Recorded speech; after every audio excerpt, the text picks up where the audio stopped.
Njvage vogel apostrophen sepskrukoit prodort toiletten meest njlokse mosperfils. Mislach de perbuzjij, a jo gate senuk humbish shipresen. Punjgest I pepritter I renders a dikuk parajanuk blundat. Եթե այս պատմությունը ձեզ հետաքրքրեց, մի մոռացեք բաժանորդագրվել մեր ալիքին գրեք, թե որ քաղաքից եք մեզ դիտում։ Շարունակենք։ Երան քաղաքս մեկ անգամ արթնանում էր իր խելահեղ ու անողոք ռիթմով։ Հոկտեմբերյան սովորական երեքշաբթի էր, երբ տապը խառնվում էր օդի աղտոտվածությանը ստեղծում այն բնորոշ մշուշը, որը կարծես կուլ էր տալիս կենտրոնի շենքերը։ Հյուսիսային պողոտայի շրջակայքի արտրային փողոցները եռում էին շտապող մարդկանցով, յուրաքանչյուրն ընկղմված իր խնդիրների, իր հեռախոսի, իր անձնական հրատապ գործերի մեջ։ Ոչ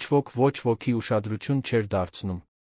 Այդպես էր ամեն օր, կարծես քաղաքը անտարբերության լուռ ուխտ էր կնքել։ Այդ անտեսանելի ամբոխի միջով քայլում էր ընդամենը 5 տարեկան մի աղջիկ։ Նրա անունը Անահիտ էր, բայց քչերը գիտեին դա։ Մարդկանց մեծամասնության համար, ովքեր ամեն օր խաչվում էին նրա ճանապարհին, նա ընդամենը փողոցի հերթական երեխան էր, սոցիալական խնդիր, որը նախընտրում էին չնկատել։ Անահիտն ուներ խճճված շագանակագույն մազեր, որոնք թափվում էին նրա նիհար ուսերին, մեծ ու արտահայտիչ աչքեր, որոնք կարծես իր տարիքի համար չափազանց ծանր գաղտնիքներ էին պահում, գունաթափված վարդագույն զգեստ, որը մինչ իրեն հասնելը ուրիշ երեխայի էր պատկանել։ Ռետինե հողաթափերը մաշված էին, տեղ-տեղ ծակված, հազիվ պաշտպանելով նրա փոքրիկ ոտքերը տաք ասֆալտից։ Այդ առավոտ Անահիտը շուտ էր արթնացել տիկին Կարինեի տանը, 62 տարեկան մի կնոջ, ով նրան ապաստան էր տվել մի քանի ամիս առաջ։ Կարինեն ոչ նրա տատիկն էր, ոչ մորաքույրը, ոչ էլ որե ազգակցական կապ ուներ աղջկա հետ։ Նա ընդամենը մի բարի կին էր, ով ամբողջ կյանքում աշխատել էր որպես տնային աշխատող, թոշակի անցնելով չնչին նվազագույն աշխատավարձով, տեղ էր գտնում իր սրտում Երանիդ Բանգլադեշ թաղամասի իր փայտե տնակում, այդ լքված երեխային ապաստան տալու համար։ Տիկին Կարինեն հիվանդ էր, ոտքերն ուռած էին, առողջությունը քայքայված, բայց երբեք չէր բողոքում։ Միշտ ասում էր, որ Աստված իր ծրագրերն ունի, Անահիտին խնամելը սուրբ առաքելություն է։ Անահիտը հստակ չգիտեր, թե որտեղից է։ Նրա առաջին հիշողությունները մշուշոտ էին, մասնատված, ինչպես մի վատ երազ, որից փորձում էր արթնանալ։ Աղոտ հիշում էր մի կնոջ, ումից էժանագին օծանելիքի հոտ էր գալիս, ով իրեն օրերով մենակ էր թողնում։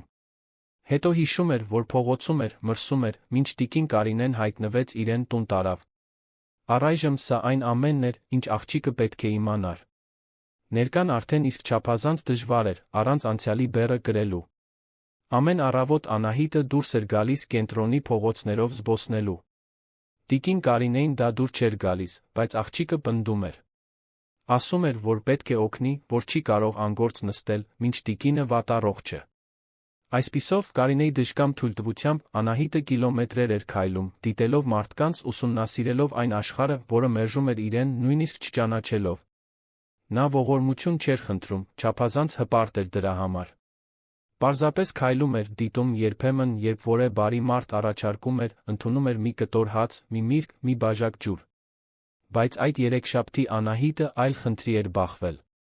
Առավոտյան չափազանց շատ ջուր էր խմել, ուժեղ արի տակ 2 ժամից ավելի քայլելուց հետո նրա փոքրիկ մարմինը հրատապ կարիքի նշաններ էր տալիս, որն այլս անհնար էր անտեսել։ Նա պետք է զուգարան գտներ, պետք է շտապ գտներ։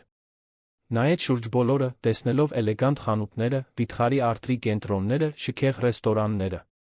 Գիտեր, որ այդ վայրերից ոչ մեկում իրեն սիրով չէին ընդունի, բայց կարիքն ավելի մեծ էր, քան մերժման վախը։ Հենց այդ պահին Անահիտը տեսավ բրենդային հագուստի մի խանութ սրահ, հսկայական ցուցափեղկերով, որտեղ մանեկենները հագնված էին հագուստով, որն ավելի թանկ արժեր, քան տիկին Կարինեի տարեկան ողջ եկամուտը։ Խանութը կոչվում էր Էլեգանս, ուներ հայելային ապակուց ճակատ, որն արտացոլում էր մարդաշատ փողոցը։ Անահիտը խորը շունչ քաշեց, հավաքեց իր նիհար մարմնի ողջ խիզախությունը հրեց պտտվող դուռը։ Հակադրությունը կտրուկ էր ու դաժան։ Փողոցի խեղդող տապից Անահիտը մտավ սառը օթորակիչով միջավայր, որից մաշկն ակնթարթորեն սարսռաց։ Հատակը փայլուն սպիտակ մարմարից էր, այնքան մաքուր, որ նա կարող էր տեսնել իր աղավաղված արտացոլանքը։ Լույսերը վառ էին, ուղղված դեպի անչափ թանկ հագուստի կախիչները։ Մեղմ երաժշտություն էր հնչում, մի տեսակ ձայն, որ Անահիտը երբեք չէր լսել։ Այնտեղ ամեն ինչ շնչում էր շքեղությամբ, բացառիկությամբ, իրենից բոլորովին տարբեր մի աշխարհ։ Նրա ներկայությունը առաջինը նկատեցին անվտանգության աշխատակիցները, կոստյումներով երկու խոշոր տղամարդ, ովքեր անմիջապես իրար նայեցին զարմանքի դժգոհության խառն արտահայտությամբ։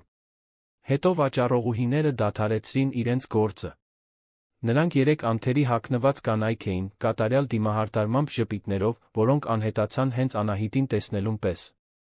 Խանութում գտնվող սակավաթիվ հաճախորդները նույնպես նկատեցին աղջկա ներկայությունը, մի քանի վայրկյան տհաճ լռություն տիրեց։ Անահիտը զգաց այդ տասնյակ աչքերն իր վրա։ Զգաց դատապարտման լուռ քննադատության ծանրությունը, օդում կախված չարտաբերված հարցը, ինչ գործ ունի այսպիսի երեխան այստեղ։ Բայց նա վախենալու ժամանակ չուներ։ Մարմնի հրատապ կարիքը իրական էր ու աճող։ Փոքրիկ ու երկչոտ քայլերով նա մոտեցավ գլխավոր վաճառասեղանին, որտեղ վաճառողուհիներից մեկը դիտում էր նրան, ձեռքերը խաչած։ Կինը պետք է մոտ 35 տարեկան լիներ, գունաթափված շիկահեր մազերը ամուր հավաքած, երկար կարմիր եղունգներով, դեմքին գերազանցության արտահայտություն։ Նրա անվանակարտի վրա գրված էր Լիլիթ, բայց Անահիտը դեռ կարդալ չգիտեր։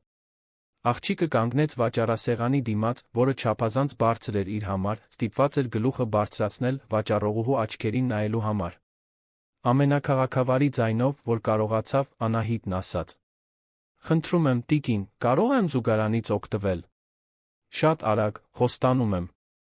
Լիլիթը նայեց աղջկան, կարծես նա խնդրել էր թալանել խանութի դրամարկղը։ Նրա քիթը թեթակի կնճռոտվեց, ասես տհաճ հոտ էր առել։ Նա անմիջապես չպատասխանեց, պարզապես շարունակում էր Անահիտին զննել վերից վար, վերլուծելով մաշված հագուստի, հին հողաթափերի մեջ կեղտոտ ոտքերի, խճճված մազերի յուրաքանչյուր մանրուք։ «Զուգարանը միայն հաճախորդների համար է», վերջապես պատասխանեց վաճառողուհին, սառը ու մեխանիկական ձայնով, առանց կարեկցանքի որը նշույլի։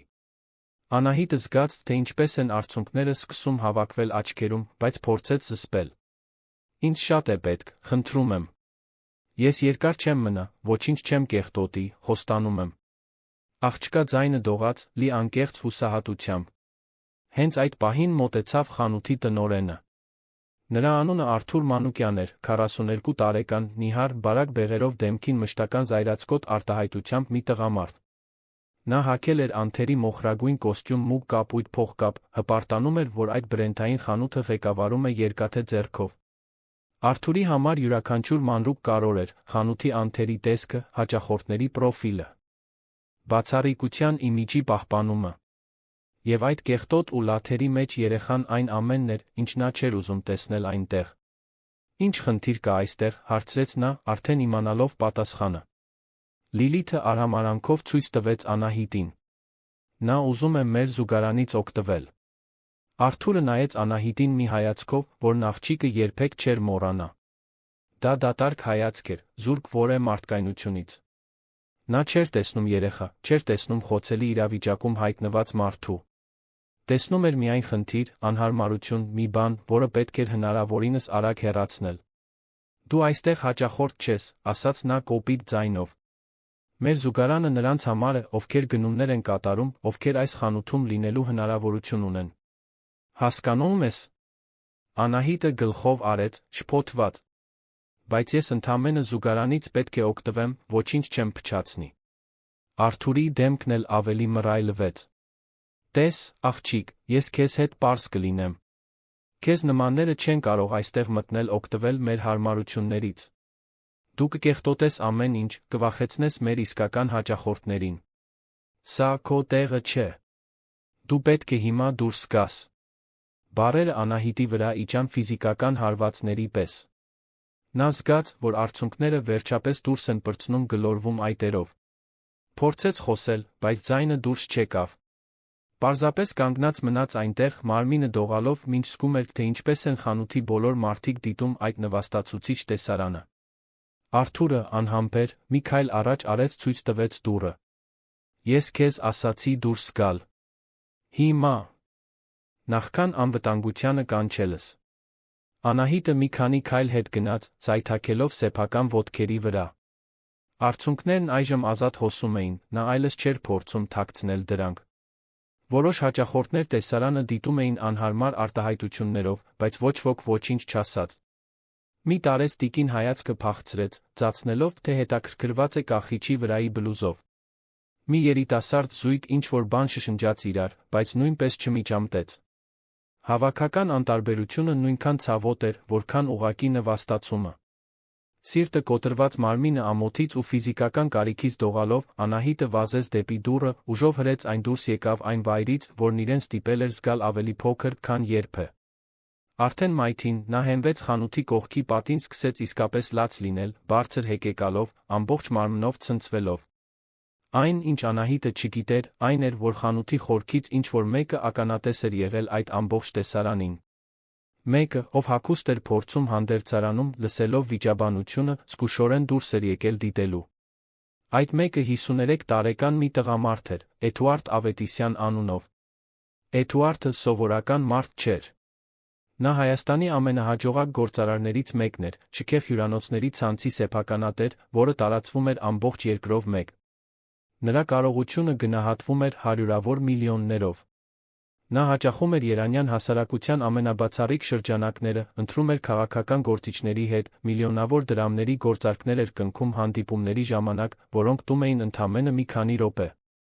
Էդուարդ Ավետիսյանը սովոր էր ամեն ինչ ունենալ, բոլորին հրամայել, երբեք ոչ բառը չլսել։ Բայց այդ պահին, հագնելով թանկարժեք տաբած սպիտակ վերնաշապիկ, որն ավելի թանկ արժեր, քան շատ ընտանիքների ամբողջ աշխատավարձը, Էդուարդը զգաց մի բան, որ տարիներով չէր զգացել, խորը ցավ կրծքավանդակում, կոկորդում խեղդող զգացում, մի տեսակ խորը ամոթ, որը ստիպեց նրան ցանկանալ անհետանալ։ Նա տեսել էր ամեն ինչ։ Աղջկա քաղաքավարի խնդրանքը, վաճառողուհու սառը մերժումը, տնօրենի անհարկի դաժանությունը, հանրային նվաստացումը, 5 տարեկան երեխայի վախկոտ վտարումը, ով ընդամենը զուգարանից օգտվելու կարիք ուներ։ Էդուարդը տեսել էր, թե ինչպես է ամբողջ տեսարանը զարգանում, կարծես սարսափ ֆիլմ դիտեր, անկարող հայացքը շեղելու։ Եվ ամենավատն այն էր, որ նա ճանաչում էր իրեն այդ մարդկանց մեջ։ Տարիներ շարունակ Էդուարդը իր կայսրությունը կառուցել էր սառը, հաշվարկված, հաճախ դաժան որոշումներով։ Նա աշխատանքից հեռացրել էր աշխատակիցների, առանց երկրորդ անգամ մտածելու նրանց ընտանիքների մասին, կնքել էր պայմանագրեր, որոնք սնանկացրել էին փոքր գործարարների շահույթը, գերադասել էր ցանկացած մարդկային նկատառումից։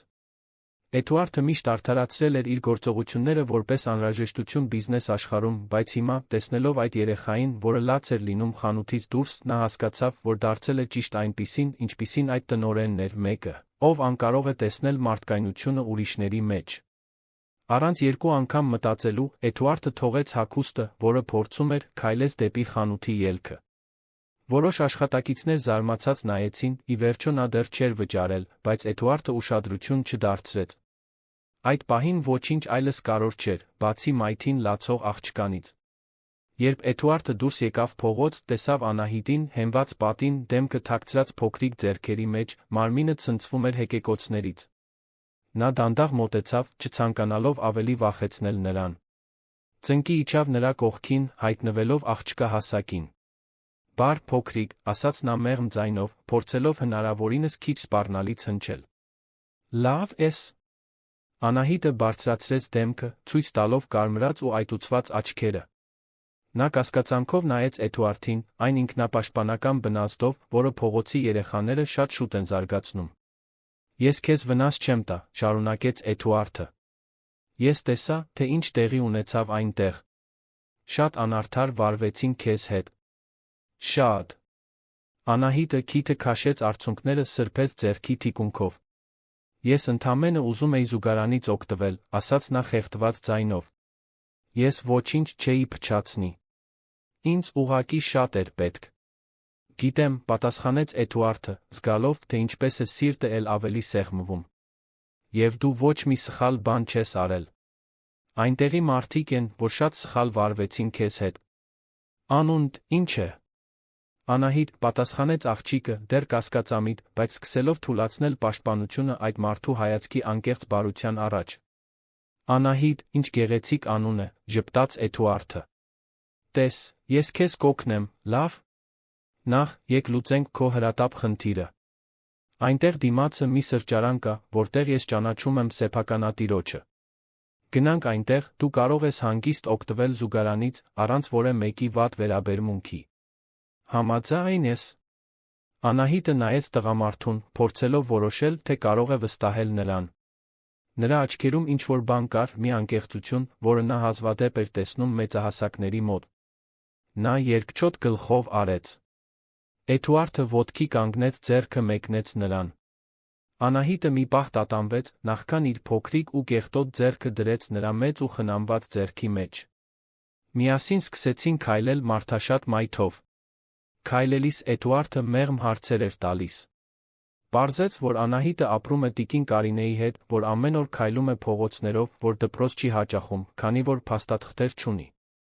Աղջիկը քիչ-քիչ էր խոսում, դեռ զգուշավոր, բայց նրա մեջ ակնհայտ կարիք կար լսված լինելու, որպես կարոր մեկը ընկալվելու։ Նրանք հասան սրճարան, մի փոքր, բայց հյուրընկալ հաստատություն, որը կոչվում էր պարոն Հովհաննեսի սրճարանը։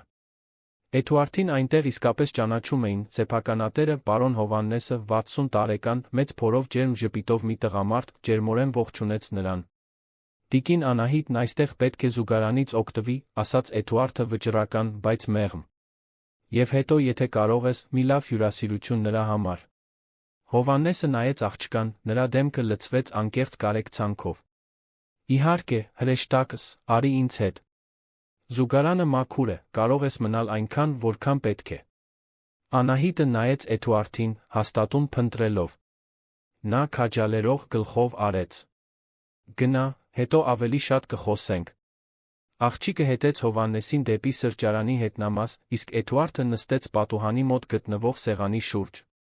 Երկար ժամանակ անց առաջին անգամ նա իրեն թույլ տվեց պարզապես նստել մտածել, առանց հեռախոսի, առանց նշանակված հանդիպումների, առանց բիզնեսի ճնշումների։ Եվ մինչ մտածում էր, նրա մտքում մի ծրագիր սկսեց ձևավորվել։ Նա թույլ չէր տալու, որ այդ իրավիճակն աննկատ մնա։ Թույլ չէր տալու, որ այդ ամբարտավան տնօրենն ու դաժան վաճառողուհին շարունակեն այդպես վարվել խոցելի մարդկանց հետ։ Բայց դրանից ավելին, Էդուարդը հասկացավ, որ չի կարող պարզապես լուծել այդ հարցը վերադառնալ իր շքեղ կյանքին, ծածնելով, թե ամեն ինչ կարգին է։ Այդ առավոտ նրա մեջ ինչ-որ բան փոխվել էր։ Ինչ-որ հիմնարար անդառնալի բան։ Երբ Անահիտը դուրս եկավ զուգարանից, տեսանելիորեն թեթացած դեմքը լվացած, նա գտավ Էդուարդին, ով սպասում էր սեղանի շուրջ, մի հսկայական ափսե տաք սենդվիչով, նարնջի հյութով, կտրատած մրգերով, շոկոլադե տորթի մի կտորով։ Նստիր այստեղ հանգիստ կեր, ասաց Էդուարդը, աթոռը մոտեցնելով նրան։ Անահիտը լայն բացված աչքերով նայեց ուտելիքին։ Դա ավելի շատ ուտելիք էր, քան նա սովորաբար տեսնում էր մի քանի օրվա ընթացքում։ Նա նայեց Էդուարդին, կրկին թույլտվություն փնտրելով, դեռ չհավատալով, որ այդ ամենը իր համար է։ Այս ամենը քոնն է, հաստատեց նա ժպիտով։ Կեր առանց շտապելու։ Մինչ Անահիտն ուտում էր, Էդուարդը դիտում էր նրա յուրաքանչյուր շարժումը։ Այն, թե ինչպես էր նա համտեսում հացի յուրաքանչյուր կտորը, կարծես դա աշխարհի ամենաթանկ սնունդը լիներ։ Այն նրբությունը, որով խմում էր հյութը, փորձելով չթափել։ Մաքուր երջանկության արտահայտությունը, շոկոլադե տորթը համտեսելիս։ Այդ ամենը միաժամանակ կոտրում վերականգնում էր Էդուարդի սիրտը։ Անահիտ, սկսեց Էդուարդը, երբ նա արդեն կշտացել էր, ես պետք է վերադառնամ այն խանութը։ Մի բան կա, որ պետք է լուծեմ այնտեղ։ Բայց մինչ այդ, մի բան ասա ինձ։ Կուզեիր, որ ոչ ոք այլս քեզ հետ այդպես չվարվեր։ Որ մարդիկ հարգեին քեզ, տեսնեին քեզ այնպես, ինչպես դու արժանի ես։ Աղջիկը նայեց նրան իր մեծ ու արտահայտիչ աչքերով, մտածելով հարցի շուրջ։ Հետո, ցնցող անկեղծությամբ, նա պատասխանեց. Բոլորը միշտ ինձ նայում են, կարծես ես կեղտոտ լինեմ։ Կարծես ես լավը չլինեմ։ Տիկին Կարինեն ասում է, որ ես յուրահատուկ եմ, բայց դրսում ոչ ոք ինձ հետ այդպես չի վարվում։ Շատ լավ կլիներ, եթե մարդիկ ձեզ պարոն Հովհաննեսի պես բարի լինեին։ Էդուարդը զգաց, որ արցունքները այրում են աչքերը, մի բան, որ տասնամյակներ շարունակ տեղի չէր ունեցել։ Նա կոկորդը մաքրեց, ասաց. Այդ դեպքում ես ինչ-որ բան կանեմ քեզ համար։ Ես ցույց կտամ այդ մարդկանց, որ նրանք բոլորովին սխալ էին։ Եվ կհոգամ, որ նրանք դա հասկանան։ Դու ինձ վստահում ես։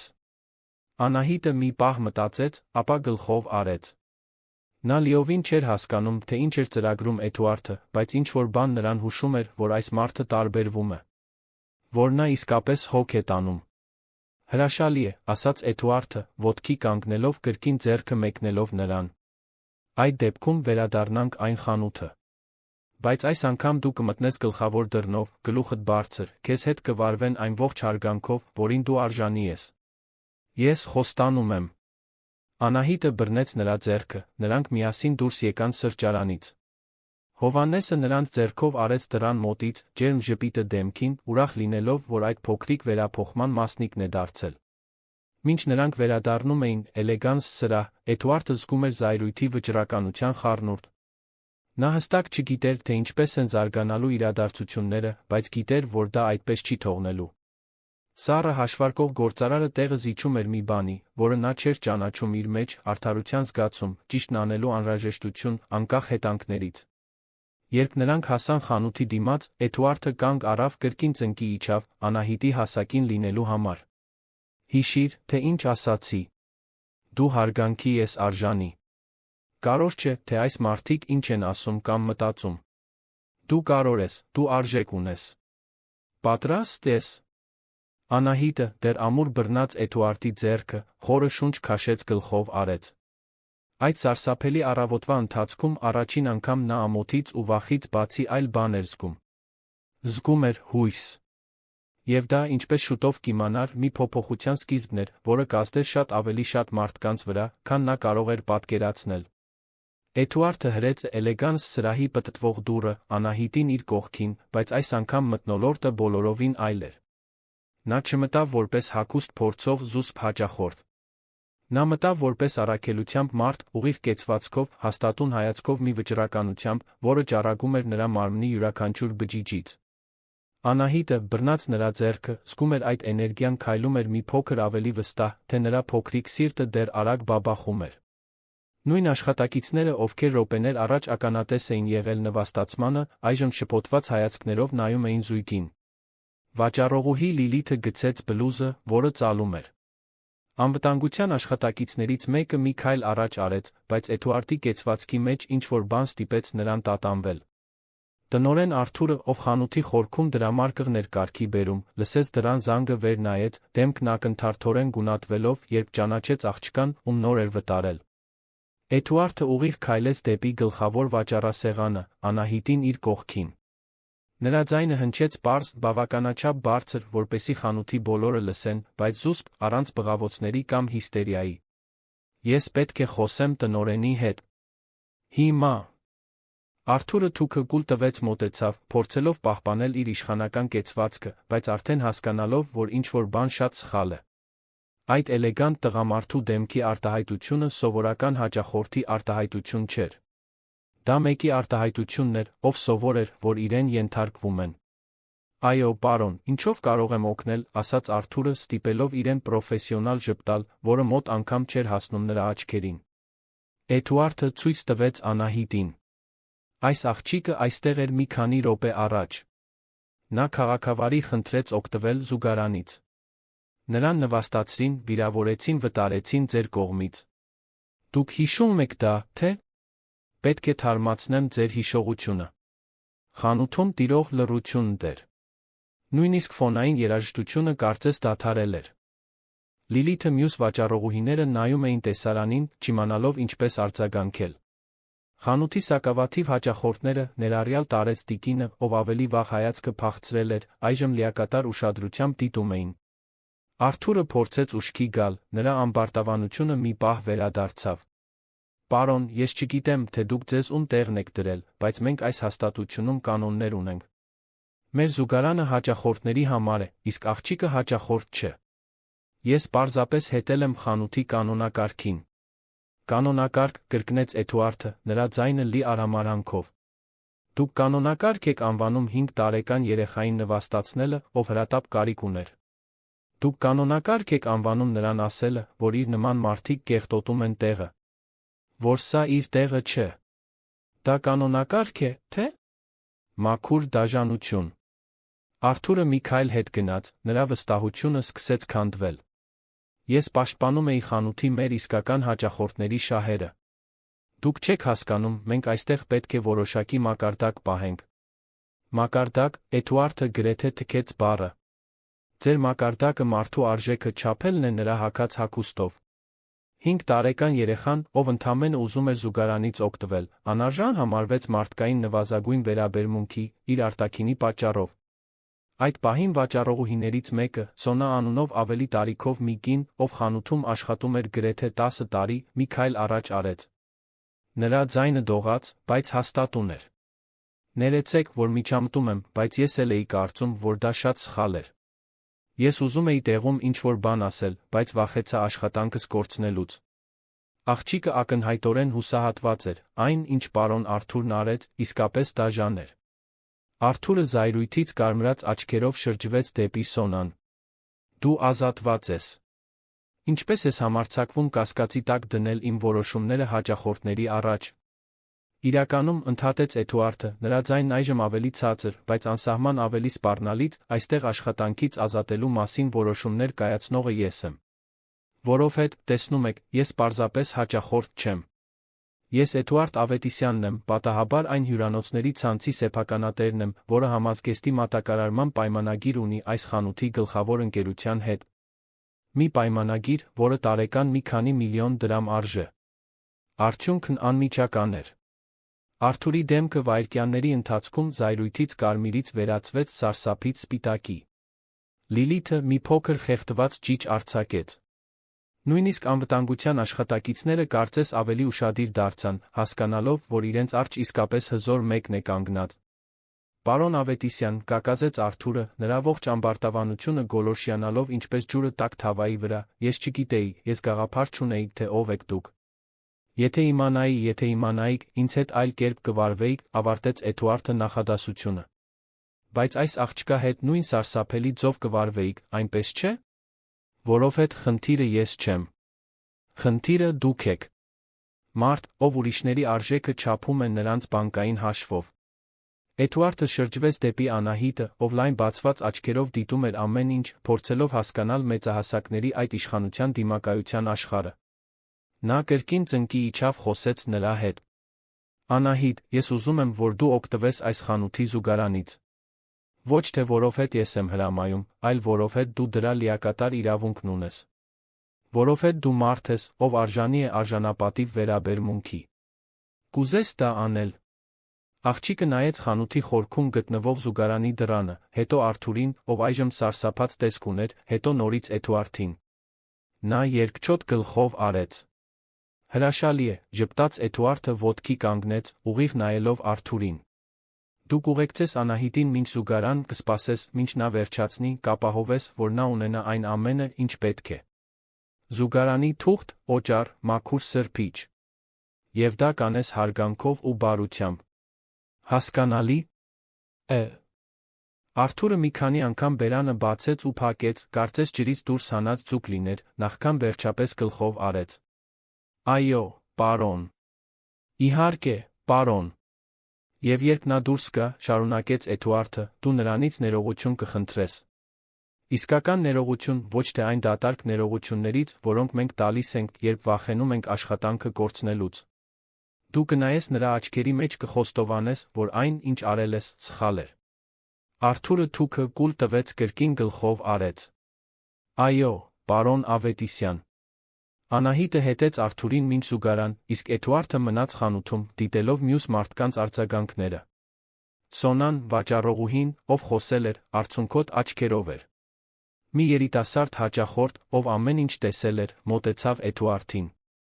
Շնորհակալ եմ, որ դա արեցիք, ասաց նա ցածրաձայն։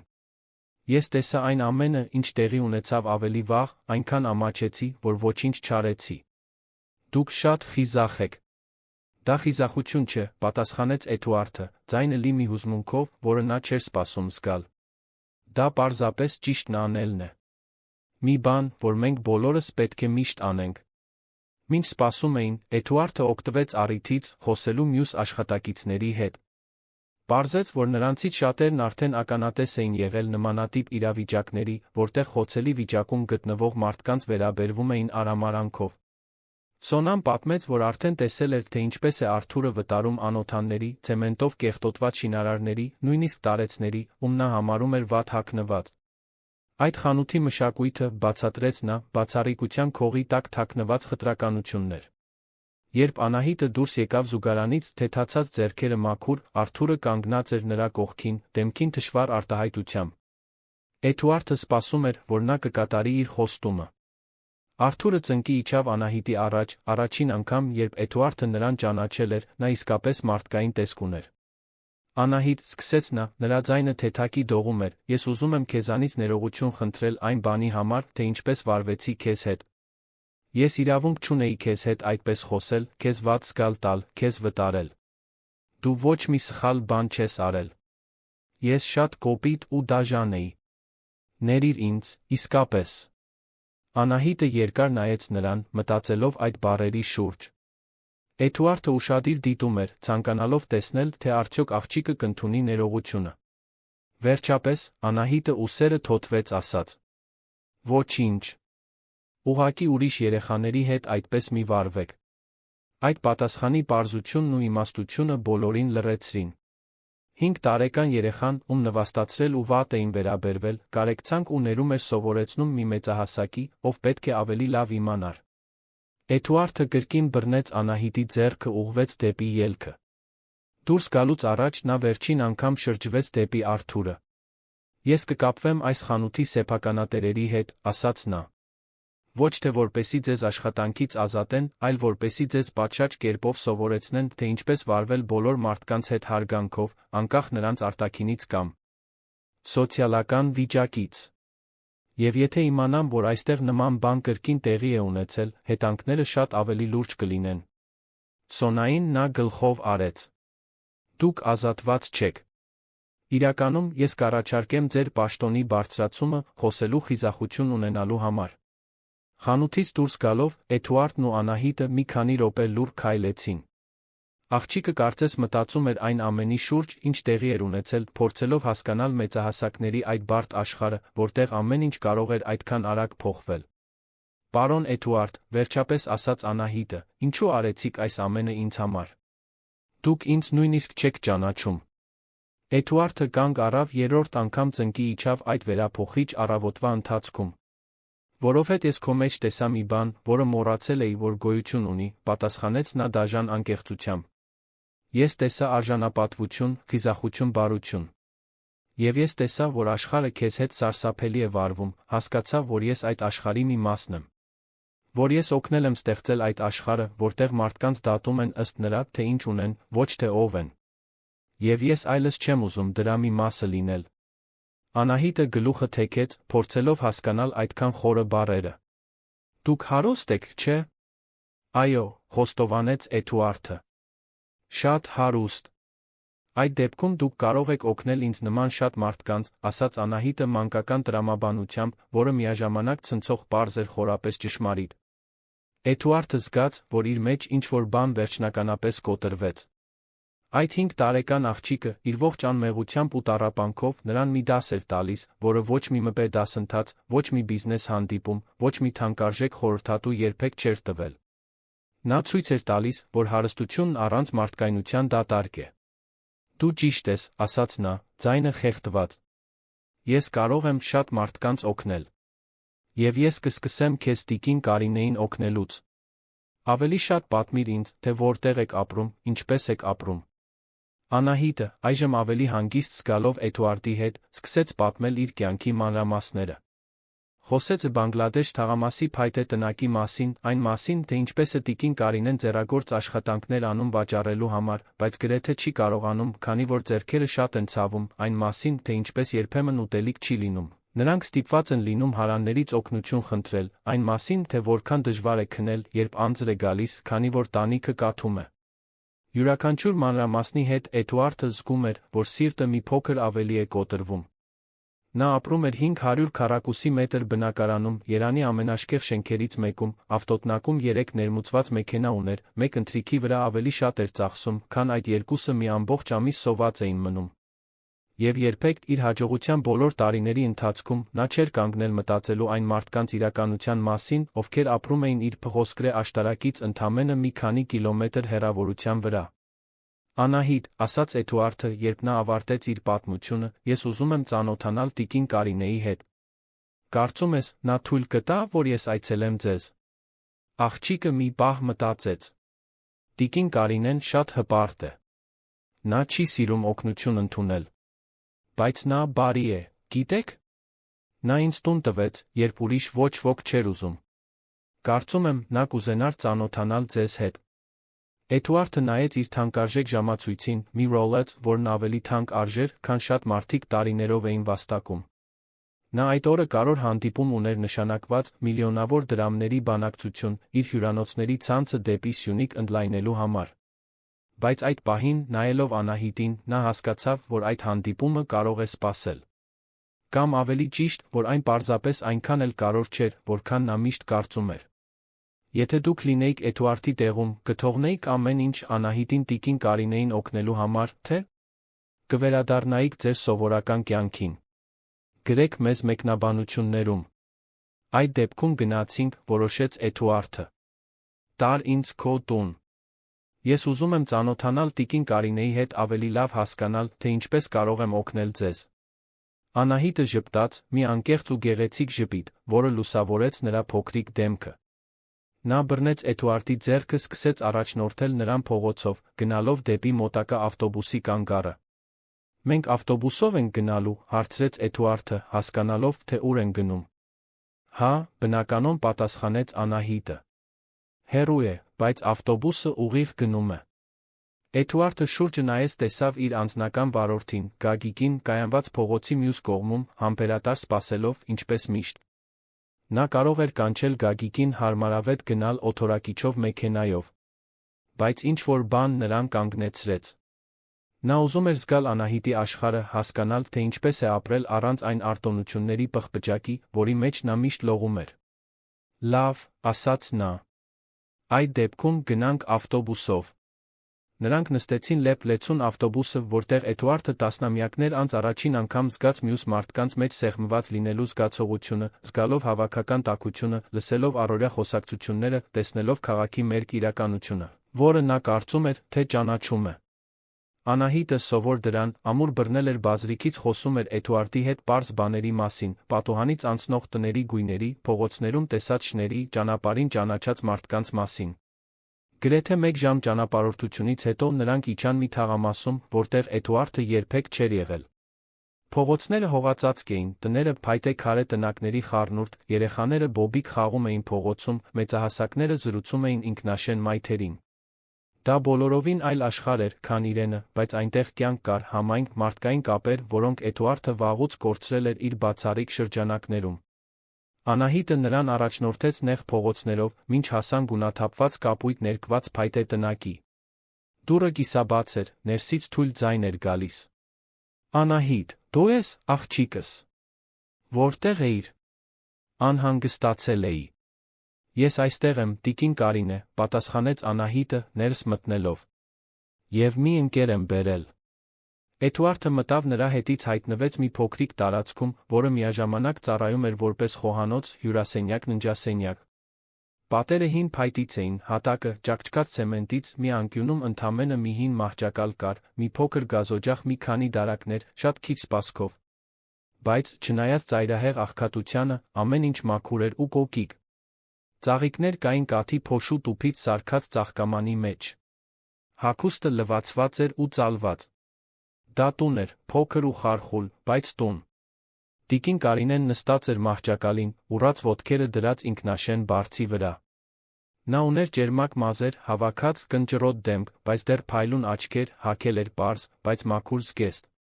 Երբ տեսավ Էդուարդին, նրա արտահայտությունը լցվեց կասկածանքով ու անհանգստությամբ։ Ո՞վ է այս մարդը, Անահիտ, հարցրեց տիկին Կարինեն։ Պաշտպանողական ձայնով։ Էդուարդը հարգալից ներկայացավ։ Տիկին Կարինե, իմ անունը Էդուարդ է։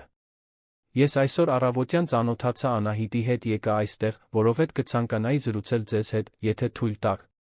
Տիկին Կարինեն երկար նայեց Էդուարդին, նրա փորձառու աչքերը գնահատում էին յուրաքանչյուր մանրուք, թանկարժեք հագուստը, բրենդային ժամացույցը, արտոնություններին սովոր մարդու կեցվածքը։ Վերջապես, նա ասաց. Ձեզ նման հարուստ մարդն ինչ գործ ունի մեզ հետ։ Եթե եկել եք ողորմություն առաջարկելու, կարող եք գնալ։ Մենք աղքատ ենք, բայց արժանապատվություն ունենք։ Էդուարդը հսկայական հարգանք զգաց այս կնոջ նկատմամբ, ով նույնիսկ այդքան խղճուկ պայմաններում պահպանում էր իր արժանապատվությունը։ Ես ողորմություն առաջարկելու չեմ եկել, տիկին Կարինե։ Եկել եմ, որովհետև ականատես եղա, թե ինչպես են այսօր սարսափելի վարվել Անահիտի հետ, դա ինձ այնպես հուզեց, որ չեմ կարող բացատրել։ Եվ եկել եմ, որովհետև կարծում եմ, որ կարող եմ օգնել, ոչ թե խղճահարությունից, այլ որովհետև դա ճիշտն է։ Տիկին Կարինեն մի փոքր թուլացավ, բայց դեռ պահպանում էր իր զգուշավոր կեցվածքը։ Նստեք, ուրեմն։ Ներեցեք, որ հյուրասիրելու ոչինչ չունեմ։ Էդուարդը նստեց միակ աթոռին, մինչ Անահիտը տեղավորվեց տիկին Կարինեի ոտքերի մոտ։ Հաջորդ ժամվա ընթացքում նրանք զրուցեցին։ Տիկին Կարինեն պատմեց իր պատմությունը։ 40 տարի աշխատել էր որպես տնային աշխատող, 3 երեխա էր մեծացրել մենակ, երբ ամուսինը լքել էր նրանց, երբեք չէր կարողացել գումար խնայել, քանի որ միշտ ամեն ինչ ուղարկում էր երեխաներին, հիմա ապրում էր խղճուկ թոշակով։ Նրա երեխաները մեծացել էին, յուրաքանչյուրն իր ճանապարհով էր գնացել, հազվադեպ լուր տալով։ Երբ գտել էր Անահիտին փողոցում լքված, 2 անգամ չէր մտածել աղջկան ապաստան տալու մասին, նույնիսկ իմանալով, որ հազիվ իրեն պահելու հնարավորություն ունի։ Էդուարդը լսում էր ամեն ինչ լուռ, յուրաքանչյուր բառի հետ նրա հիացմունքն այդ կնոջ նկատմամբ աճում էր։ Տիկին Կարինեն ոչ զոհ էր, ոչ նահատակ։ Նա փրկված էր, լուռ մարդիկ, ով կյանքին դիմակայում էր արժանապատվությամբ ու սիրով, նույնիսկ երբ կյանքը նրան հանձնվելու բոլոր պատճառները տալիս էր։ Տիկին Կարինե, վերջապես ասաց Էդուարդը, ես ուզում եմ ձեզ իսկապես օգնել։ Ես չեմ խոսում գումար տալու հեռանալու մասին։ Ես խոսում եմ ապահովելու մասին, որ դուք ունենաք այն, ինչ ձեզ պետք է՝ պատշաճ տուն, սնունդ, ձեզ համար բուժում, Անահիտի համար դպրոց։ Ես դրա համար ռեսուրսներ ունեմ, ուզում եմ այդ ռեսուրսներն օգտագործել այնպես, որ իսկապես տարբերություն ստեղծեն։ Տիկին Կարինեն նորից զննեց նրան։ Իսկ դուք ինչ եք ուզում փոխարենը։ Իմ փորձով հարուստ մարդիկ ոչինչ անվճար չեն անում։ Էդուարդը խորը շունչ քաշեց։ Ես ոչինչ չեմ ուզում փոխարենը, տիկին Կարինե։ Բայց ձեզ հետ անկեղծ կլինեմ։ Ես այս ամենի կարիքն ունեմ այնքան, որքան դուք։ Ես հարստության կյանք եմ կառուցել, բայց իմաստից դատարկ։ Ես դարձել եմ մի մարդ, ում չեմ սիրում, ով միայն փողի ու իշխանության մասին է մտածում։ Այսօր Անահիտին հանդիպելը ինձ ստիպեց հասկանալ, որ ես պետք է փոխվեմ։ Եվ ձեզ օգնելը այդ փոփոխության սկիզբն է։ Առաջին անգամ տիկին Կարինեն ժպտաց։ Դա փոքր, բայց անկեղծ ժպիտ էր։ Դուք տարօրինակ եք, պարոն Էդուարդ։ Բայց ես ձեր հայացքում անկեղծություն եմ տեսնում։ Լավ։ Մենք կընդունենք ձեր օգնությունը։ Բայց մի պայմանով։ Մենք չենք ուզում բարեգործական նախագիծ դառնալ։ Մենք ուզում ենք արժանապատվություն, հարգանք։ Եթե դուք կարողանաք դա տալ, այն ժամանակ այո, մենք կկարողանանք ընդունել։ Էդուարդը ձեռքը մեկնեց նրան։ Պայմանավորվեցինք, տիկին Կարինե։ Նրանք սեղմեցին ձեռքերը այդ պահին, առանց որ նրանցից որևէ մեկը իմանար, սկսվում էր մի վերափոխում, որը շատ ավելի հեռուն էր գնալու, քան նրանք երեքը։ Դա ավելի մեծ, ավելի խորը մի բանի սկիզբն էր, որը կասկածի տակ էր դնելու արտոնությունները, նախապաշարմունքները, հենց այն հասարակության կառուցվածքը, որը նորմալացրել էր անհավասարությունը։ Այդ վերափոխիչ հանդիպմանը հաջորդող օրերը փոթորկի պես էին բոլոր ներգրավվածների կյանքում։ Էդուարդը պարզապես չվերադարձավ իր սովորական առօրյային։ Չէր կարող։ Նրա մեջ ինչ-որ բան անդառնալիորեն փոխվել էր, կարծես մի շղարշ հանված լիներ աչքերից, հիմա նա աշխարհը տեսնում էր մի ցավոտ պարզությամբ, որն այլս անհնար էր անտեսել։ Տիկին Կարինեի Անահիտի հետ հանդիպման հաջորդ առավոտ Էդուարդը չեղարկեց իր բոլոր հանդիպումները։ Նրա քարտուղարուհին Անին, 40 տարեկան արդյունավետ մի կին, ով նրա հետ աշխատում էր ավելի քան 1 տասնամյակ, ցնցված էր։ Պարոն Ավետիսյան, դուբայցի ներդրողների հետ հանդիպումը վճռորոշ է։ Նրանք հատուկ դրա համար են թռել Դուբայից։ Մենք չենք կարող պարզապես չեղարկել։ Էդուարդը նայեց նրան մի արտահայտությամբ, որը Անին երբեք չէր տեսել։ Վճռականության ինչ-որ խաղաղության նման մի բանի խառնուրդ։ Կարող ես չեղարկել, Անի։ Կամ ավելի լավ, հետաձգիր հաջորդ շաբաթվա համար։ Ես հիմա ավելի կարևոր գործեր ունեմ։ Անին մի քանի անգամ թարթեց, մտածելով այդ բառերի շուրջ։ Էդուարդի համար աշխատելու բոլոր տարիների ընթացքում նա երբեք չէր լսել, որ նա ասի, թե ինչ-որ բան ավելի կարևոր է, քան բիզնեսը։ Բայց նա բավականաչափ լավ էր ճանաչում իր ղեկավարին, որպեսզի իմանար, որ անիմաստ է վիճել, երբ նա այդ արտահայտությունն ուներ դեմքին։ Էդուարդը հաջորդ օրերն անցկացրեց Անահիտի տիկին Կարինեի իրականության մեջ ընկղմված։ Ամեն օր այցելում էր նրանց, երբեմն օրը 2 անգամ, բերելով սնունդ, դեղորայք, փոքրիկ հարմարություններ։ Բայց դրանից ավելին, նա լսում էր։ Լսում էր տիկին Կարինեի պատմությունները իր աշխատանքի տարիների, դաժան հազվագյուտ առատաձեռն տիրուհիների, մենակ երեխաներ մեծացնելու, հոգնածության միայնության մասին։ Լսում էր Անահիտին, ով խոսում էր իր պարզ մանկական երազանքների մասին, ուզում էր կարդալ սովորել, ուզում էր տիկնիկներ ունենալ, ուզում էր, որ տիկին Կարինեն այլևս ոտքերի ցավ չզգա։ Հենց այդ այցելություններից մեկի ժամանակ, նրանց ծանոթանալուց մոտ 1 շաբաթ անց, Էդուարդը անսպասելի զանգ ստացավ։ Դա իր դուստրն էր, Մարինան։ Նրանք գրեթե 6 ամիս չէին խոսել, մի սարսափելի վիճաբանությունից հետո այն մասին, որ Էդուարդը երբեք ժամանակ չուներ ընտանիքի համար։ Հայր, Մարինայի ձայնը զարմացած հնչեց հեռախոսի մյուս կողմից։ Անին ինձ ասաց, որ դու կարոր հանդիպումներ ես չեղարկել։ Լավ ես։ Հիվանդ ես։ Էդուարդը կրծքավանդակում սեղմում զգաց։ Իր սեփական դուստրը անհնար էր համարում, որ նա հանդիպումներ չեղարկի որևէ այլ պատճառով, քան հիվանդությունը։ Լավ եմ, Մարինա։ Իրականում, ավելի լավ եմ, քան տարիներ շարունակ եղել եմ։ Կարող ենք հանդիպել։ Պետք է քեզ հետ մի կարևոր բանի մասին խոսեմ։ Նրանք պայմանավորվեցին հանդիպել նույն օրը կեսօրին, Մարինայի բնակարանի մոտ գտնվող սրճարանում։ Երբ Էդուարդը հասավ, գտավ դստերը արդեն սպասելիս։ Մարինան 32 տարեկան էր, հոգեբան էր, աշխատում էր մի ՀԿ-ում, որը զբաղվում էր խոցելի իրավիճակում գտնվող երեխաներով։ Նա գեղեցիկ էր, ինչպես մայրը, երկար շագանակագույն մազերով աչքերով, որոնք միշտ կարծես տեսնում էին մարդկանց դիմակների տակ։ Նա, Էդուարդը, տարիների ընթացքում հեռացել էին իրարից, հատկապես այն բանից հետո, երբ նրա մայրը, Բելլան, մահացել էր 5 տարի առաջ։ Էդուարդը կորստից հետո էլ ավելի էր խորասուզվել աշխատանքի մեջ, բիզնեսն օգտագործելով որպես ցավի հետ չարերեսվելու միջոց, իսկ Մարինան իրեն լքված էր զգացել։ Բար, հայր, ասաց Մարինան, համբուրելով Էդուարդի այտը։ Դու փոխվել ես։ Չգիտեմ ինչպես բացատրել, բայց քո մեջ ինչ-որ բան փոխվել է։ Էդուարդը ժպտաց, մի անկեղծ ժպիտ, որը զարմացրեց երկուսին էլ։ Շատ բան է փոխվել, Մարինա։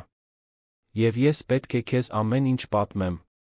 Հաջորդ ժամվա ընթացքում Էդուարդը պատմեց ամբողջ պատմությունը։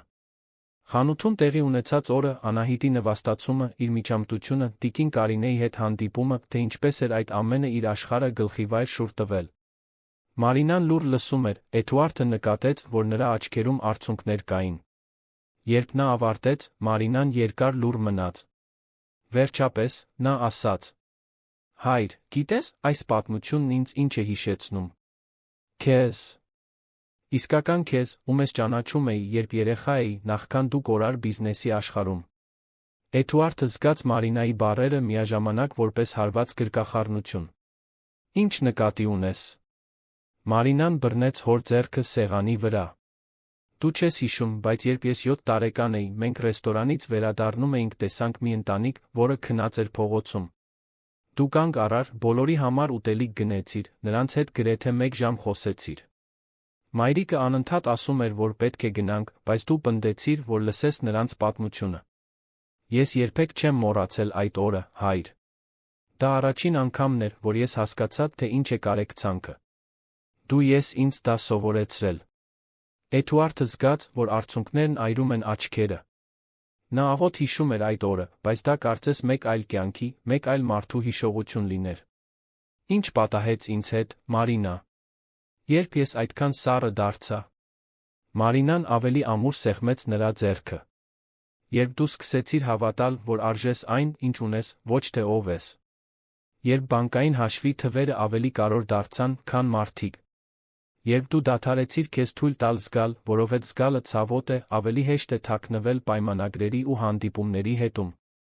Մարինայի բառերը կոշտ էին, բայց Էդուարդը գիտեր, որ դրանք ճշմարիտ են։ Իսկ հիմա հարցրեց նա. Ինչպես ուղղեմ սա։ Ինչպես նորից դառնամ այն, ով էի։ Մարինան ժպտաց արցունքների միջից։ Կարծում եմ, դու արդեն սկսել ես, հայր։ Երբ դու կանգ առար Անահիտին տեսնելու համար, երբ դու նրան պաշտպանեցիր, երբ դու գնացիր նրա տուն, տիկին Կարինեին ծանոթանալու։ Սրանք այն մարդու գործողություններն են, ում ես ճանաչում էի, երբ երեխա էի։ Այն հայրիկի, ում ես սիրում եմ կարոտում։ Հայր ու դուստր գրկախառնվեցին այնտեղ, սրճարանում, միասին լաց լինելով, ազատվելով տարիների վիրավորանքներից ու հեռավորությունից։ Դա մի վերամիավորման սկիզբն էր, որի կարիքը երկուսն էլ հուսահատորեն ունեին։ Հաջորդ օրերին Մարինան խորապես ներգրավվեց Անահիտին տիկին Կարինեին օգնելու առաքելության մեջ։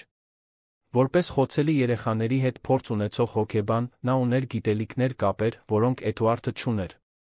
Հենց Մարինան առաջարկեց, որ սկսեն Անահիտի համար փաստաթղթեր պատրաստելուց, մի բան, որն անհրաժեշտ էր նրան դպրոցում գրանցելու առողջապահական հիմնական ծառայություններից օգտվելու համար։ Մենք պետք է սա ճիշտ անենք, հայր, բացատրեց Մարինան, երբ նրանք միասին մեքենայով գնում էին ընտանիքին հերթական այցելության։ Սա միայն փող տալը, ամեն ինչ ֆինանսական ուժով լուծելը չէ։ Սա նրանց զորացնելու ու գործիքներ տալու մասին է, որպեսզի նրանք կարողանան իրենց սեփական կյանքը կառուցել արժանապատվությամբ։ Էդուարդը յուրաքանչյուր բառը կլանում էր որպես նվիրված ուսանող։ Նա սովորում էր, որ հարստությունն ու իշխանությունը, բաներ, որոնք նա միշտ համարում էր ամեն ինչի լուծում, իրականում շատ ավելի բարդ հավասարման ընդամենը փոքր մասերն էին։ Հենց այդ գործընթացի ընթացքում անսպասելի բացահայտում տեղի ունեցավ։ Մարինան օգնում էր կարգի բերել տիկին Կարինեի ունեցած սակավաթիվ փաստաթղթերը, երբ գտավ մի հին լուսանկար։ Դա երիտասարդ տիկին Կարինեն էր, գուցե 20 անց, մի երեխա գրկին։ Լուսանկարի հետում գրված էր անուն ամսաթիվ։ Տիկին Կարինե, զգուշորեն հարցրեց Մարինան, ո՞վ է այս երեխան լուսանկարում։ Տիկին Կարինեի դեմքը մռայլվեց, ինչպես միշտ լինում էր, երբ անցյալի ցավոտ թեմաներ էին շոշափում։ Իմ ավագ դուստրն է, Լուսինեն։ Մենք վիճել ենք շատ տարիներ առաջ։ Ես նույնիսկ չգիտեմ, թե նա հիմա որտեղ է։ Էդուարդը, ով նստած էր կողքին, սրտում խայթոց զգաց։ Նա շատ լավ գիտեր բաժանված ընտանիքների, խզված հարաբերությունների այդ ցավը։ Ինչի՞ համար եք վիճել, եթե հարցնելը շատ անտեղի չէ։ Տիկին Կարինեն խորը հոգոց հանեց։ Լուսինեն միշտ տարբերվում էր մյուս երկուսից։ Նա կյանքից ավելին էր ուզում, գիտեք։ Շատ սովորեց, լավ համալսարանում կրթաթոշակ ստացավ։ Բայց երբ ավարտեց, նա կարծես ամաչեց իր ծագումից։ Դադարեց ինձ այցելել, ասում էր, որ ես հիշեցնում եմ մի անցյալ, որը նա ուզում է մոռանալ։ Վերջին անգամ նրան տեսել եմ գրեթե 10 տարի առաջ, երբ նա եկավ ասելու, որ ամուսնանում է, ավելի լավ է, որ ես հարսանիքին չգնամ, որովհետև կանհարմարեցնեմ նրան այնտեղ լինելիք կարոր մարդկանց առաջ։ Հաջորդած լռությունը ծանր էր։ Անահիտը, ով անկյունում խաղում էր Էդուարդի գնած տիկնիկով, գլուխը անգամ չբարձրացրեց, բայց պարզ էր, որ նա արդեն գիտեր այդ պատմությունը։ Մարինան նայեց հորը, երկուսն էլ նույն բանն էին մտածում։ Քանի՞ մարդ էր անում ճիշտ այն, ինչ արել էր տիկին Կարինեի դուստրը։ Քանի՞ մարդ կյանքում առաջ գնալով պարզապես մերժում էր իր ծագումը, ամաչում իր արմատներից, իր համեստ ծագումը վերաբերվում որպես թերություն, որը պետք է թաքցնել։ Էդուարդը հիշեց, որ ինքն էլ էր այդպես արել։ Հարստանալուց հետո նա հազվադեպ էր խոսում իր սեփական դժվար մանկության, այն մասին, թե ինչպես էր մեծացել աղքատ ընտանիքում, թե ինչպես էր հայրը օրական 16 ժամ աշխատում գործարանում։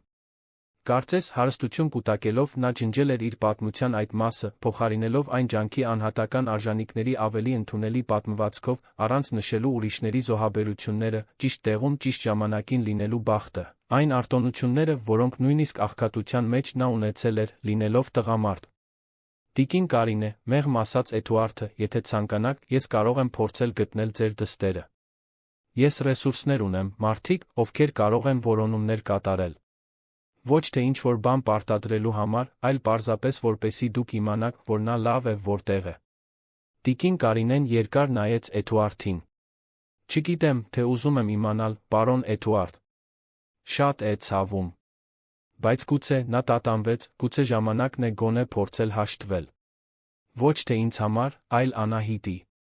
Այս աղջիկն արժանի է ճանաչել ընտանիքի անդամների, նույնիսկ եթե դա հեռավոր մորաքույր է։ Մարինան մոտեցավ բռնեց տիկին Կարինեի ձեռքը։ Ես կօգնեմ այդ հարցում, տիկին Կարինե։ Զգուշությամբ հարգանքով։ Եվ մենք կապ կհաստատենք միայն այն Դեպքում եթե կարծենք, որ դա անվտանգ առողջարար է բոլորի համար։ Այդպես սկսվեց մի որոնում, որը կհանգեցներ այդ ամբողջ պատմության ամենամեծ շրջադարձերից մեկին։ Մարինան, օգտագործելով իր կապերը սոցիալական աջակցության ոլորտում Էդուարդի վարձած մասնավոր քննիչի օգնությամբ, կարողացավ գտնել Լուսինեին 2 շաբաթից էլ քիչ ժամանակում։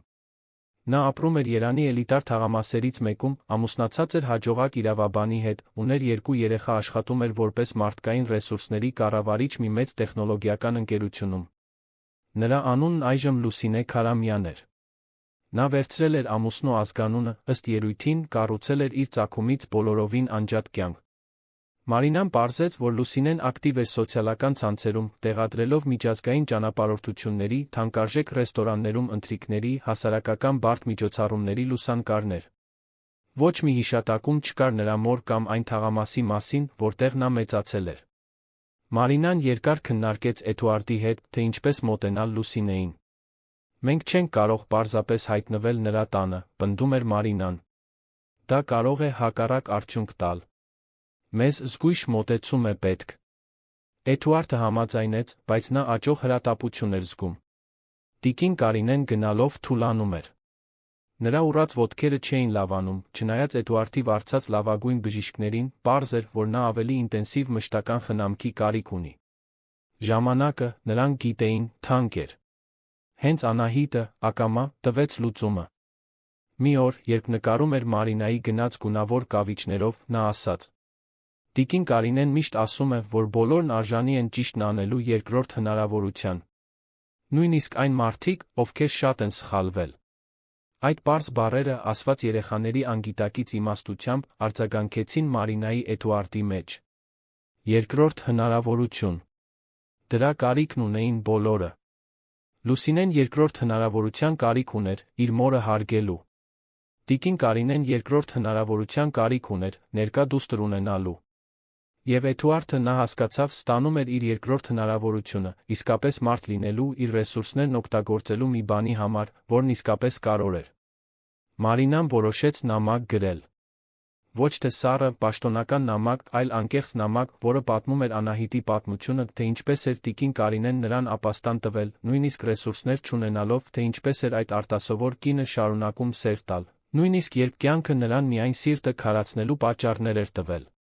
Նամակը չէր մեղադրում, չէր քննադատում։ Պարզապես պատմում էր ճշմարտությունը, հրավեր էր առաջարկում, ծանոթանալու այն անհավանական մարդուն, որը դեռ իր մայրն էր, այն յուրահատուկ աղջկան, ում նա մեծացնում էր։ Նամակն ուղարկվեց փոստով, անձամբ հասցեագրված Լուսինեին։ Եվ հետո սկսվեց սպասումը։ Օրերն անցնում էին առանց պատասխանի։ 1 շաբաթ, 2 շաբաթ։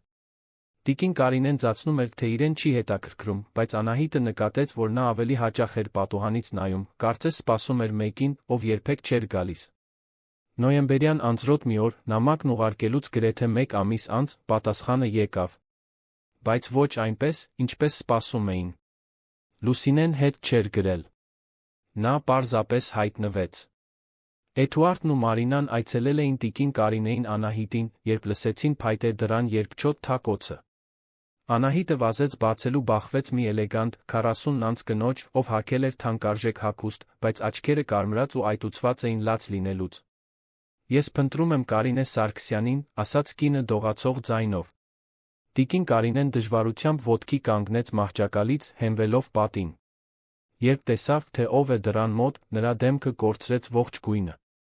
Լուսինե շնջաց նա, կարծես չէր կարողանում հավատալ իր տեսածին։ Մամ, ասաց Լուսինեն, հետո փլվեց։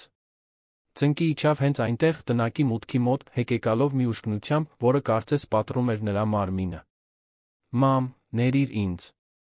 Ներիր ինձ ամեն ինչի համար։ Որ լքեցի քեզ, որ ամաչեցի քեզանից, որ այդքան դաժան էի։ Ես ստացա նամակը, այլս չկարողացա ապրել ինքս ինձ հետ, իմանալով, որ դու այստեղ ես, այս ամենի միջով ես անցնում, մինչդեռ ես ձացնում եմ, թե մայր չունեմ։ Տիկին Կարինեն, արցունքները հոսելով դեմքով, կաղալով մոտեցավ, դստերը ծնկի իջավ նրա կողքին, անտեսելով ոտքերի ցավը։ Երկուսը գրկախառնվեցին այնտեղ, հատակին, միասին լաց լինելով, ազատվելով տարիների վիրավորանքից, մերժումից, կարոտից զսպված սիրուց։ Էդուարդը, Մարինան, Անահիտը լուր դիտում էին, բոլորի աչքերում արցունքներ։ Այդ պահը չափազանց սուրբ էր, բառերով ընդհատելու համար։ Երբ վերջապես հանգստացան, Լուսինեն ներս մտավ նստեց մոր կողքին մահճակալին։ Դեռ դողացող ձայնով նա պատմեց իր պատմությունը։ Խոսեց այն մասին, թե ինչպես էր ամոթը կլանել իրեն, ինչպես էր փորձել բոլորովին նոր ինքնություն կառուցել, ինչպես էր ստել ամուսնուն երեխաներին իր ծագման մասին։ Բայց Մարինայի նամակը կոտրել էր այն բոլոր կեղծ պատնեշները, որոնք նա կառուցել էր։ Ես այդ նամակը 100 անգամից ավելի եմ կարդացել, ասաց Լուսինեն։ Յուրաքանչյուր բառը դանակի հարված էր սրտիս։ Որովհետև ես հասկացա, որ մինչ ես հարստություններ էի ծախսում անպետք իրերի վրա, ծածնելով, թե մեկ ուրիշն եմ, իմ մայրը, այս անհավանական կինը, այստեղ սեր էր տալիս մի լքված երեխայի, նույնիսկ ոչինչ չունենալով։ Դուք 100 անգամ ավելի լավ մարդ եք, քան ես երբեք կլինեմ։ Տիկին Կարինեն բռնեց դստեր դեմքը ձեռքերի մեջ։ Դու պետք չէ որը մեկից լավը լինես, աղջիկս։ Դու պարզապես պետք է ճշմարիտ լինես։ Եվ հիմա այստեղ ես։ Սա է, որ կարոր է։ Լուսինեն նայեց Անահիտին, ով հետաքրքրությամբ դիտում էր նրան։ Սա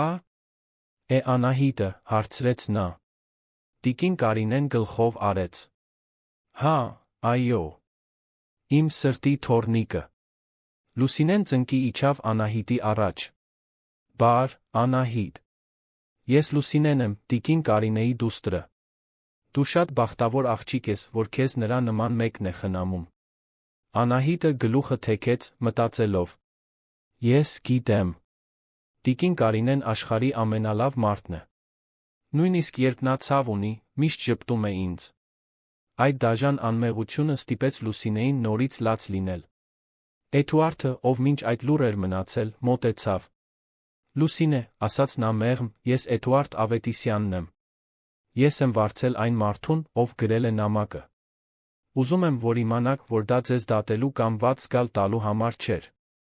Դա այն պատճառով էր, որ ձեր մայրը արտասովոր մարդ է, արժանի էր իր դստերը իր կյանքում վերադարձնելու։ Լուսինեն նայեց Էդուարդին, ճանաչելով անունը։ Ես գիտեմ, թե ով եք դուք։ Իմ ամուսինն արդեն պայմանագրեր է կնքել ձեր հյուրանոցների հետ։ Եվ ես գիտեմ, որ դուք պարտավոր չէիք այս ամենն անել։ Շնորհակալ եմ։ Իսկապես։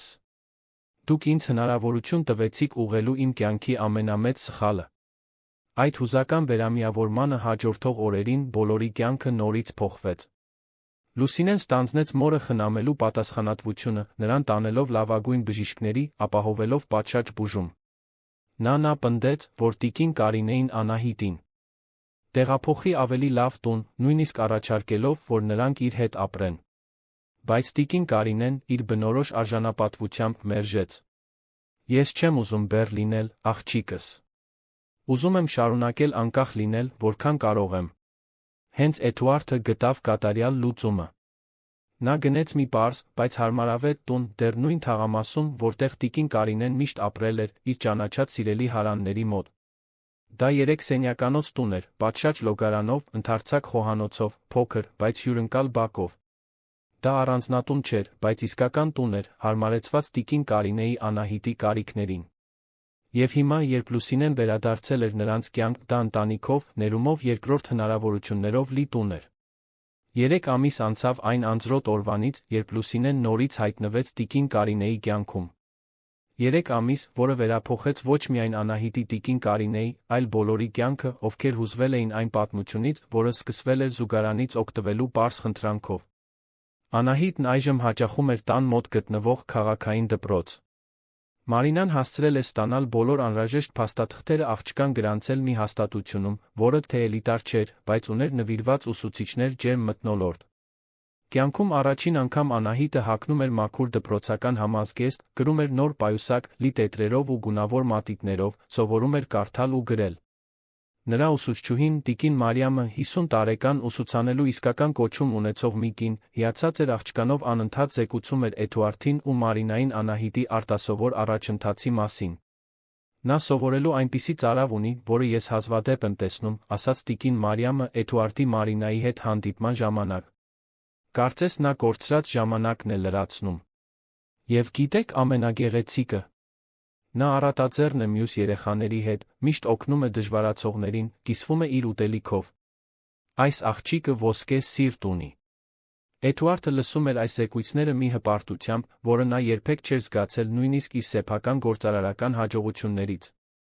Տեսնել, թե ինչպես է Անահիտը ծաղկում, քաշ հավաքում, ավելի շատ ժպտում, երազում ապագայի մասին, մի պարկ էր, որին ոչ մի ֆինանսական շահույթ չէր կարող հավասարվել։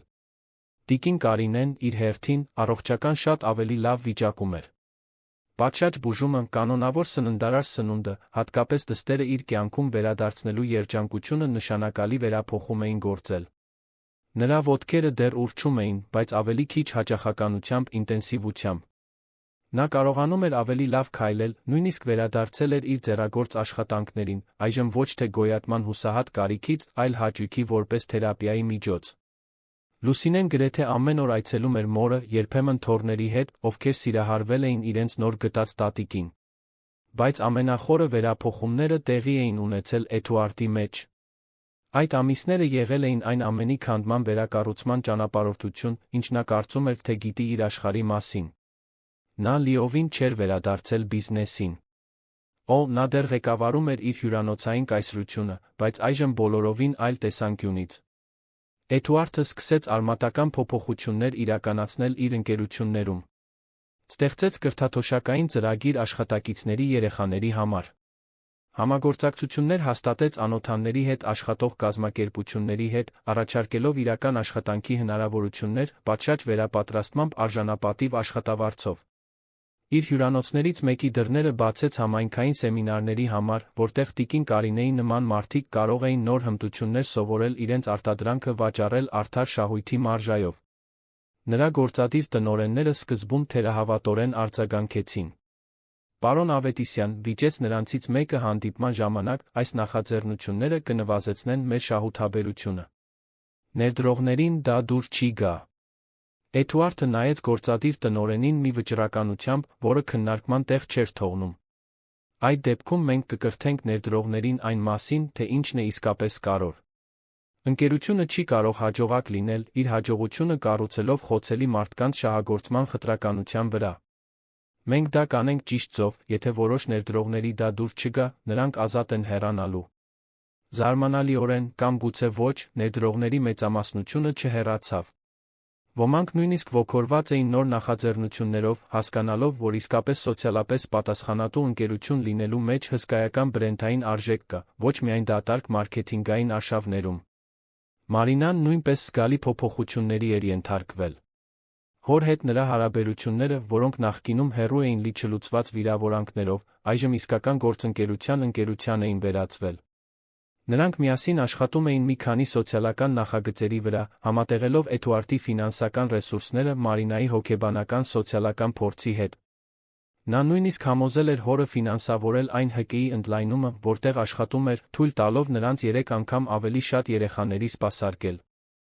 Իսկ Արթուրը, Էլեգանս սրահի տնօրենը։ Նրա պատմությունը նույնպես անսպասելի շրջադարձ էր ստացել։ Էդուարդի հետ դիմակայությունից հետո նա իսկապես անցել էր ինտենսիվ վերապատրաստում բազմազանության, ներառականության կարեկցանքի վերաբերյալ, խանութի գլխավոր ընկերության հաշվին։ Բայց դրանից ավելին, նրա մեջ ինչ-որ բան փոխվել էր։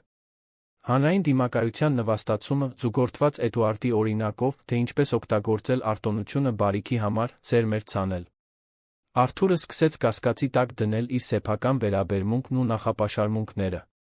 Հասկացավ, որ տարիներ շարունակ պատնեշներ էր կառուցել, մարդկանց խտրականության ենթարկել, մակերեսորեն դատել, ամեն ինչ հանուն մի մակարդակի պահպանման, որը, նա այժմ հասկանում էր, դաժան էր ու դատարկ։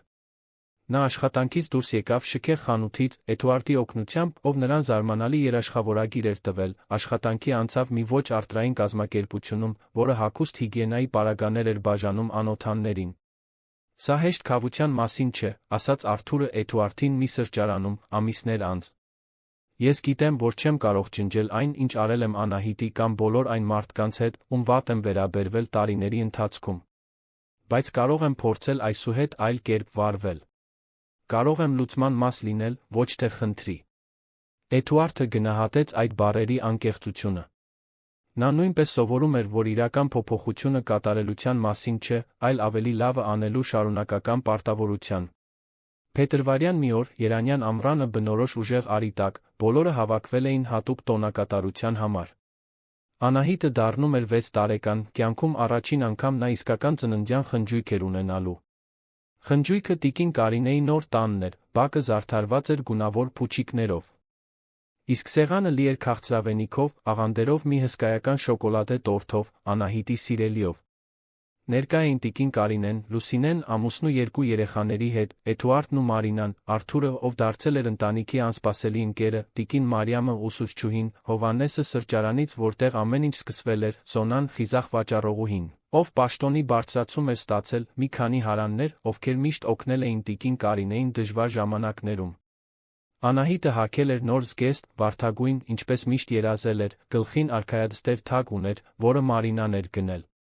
Նրա դեմքը փայլում էր մաքուր երջանկությունից, երբ նա վազում էր բակում, խաղալով մյուս երեխաների հետ, բարձր ծիծաղելով, առանց այն վախեցած ու նվաստացած աղջկա որե հետքի, ում Էդուարդը գտել էր ամիսներ առաջ։